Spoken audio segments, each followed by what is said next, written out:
তো দেখো আমরা চলে এসেছি বড়মার মন্দিরে।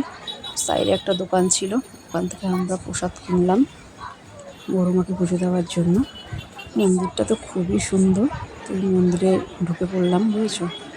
আজকে অনেকটা ফাঁকা ছিল, মানে ফাঁকা ছিল বলতে একদমই লাইন ছিল না। খুবই সুন্দরভাবে আজকে পুজো দিয়েছি।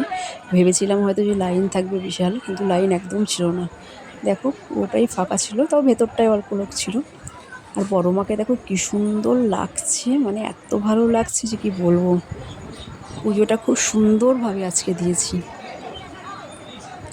তোমরা কে কে এসছো বড়মার মন্দিরে অবশ্যই কিন্তু আমায় কমেন্ট করে তোমরা জানিও।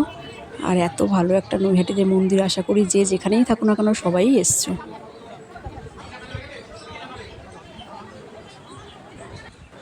দেখো বড়মাকে কি ভালো লাগছে।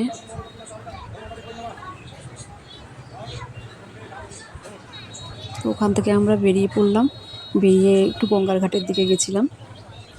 তো গঙ্গার ঘাটে দাঁড়িয়ে ওখানে একটু যাই হোক একটু ভিডিও করলাম, ছবি টবি তোলাতুলি করলাম ওখানে। আর ওখানে 20 মিনিট মতো ছিলাম।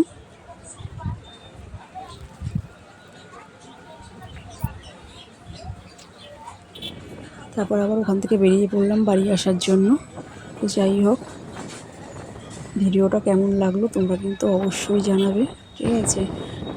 আর তো কিছু বলার নেই, ভালো লেগে থাকলে লাইক কমেন্ট শেয়ার করো, সাবস্ক্রাইব করো। ওকে, টাটা, বাই বাই।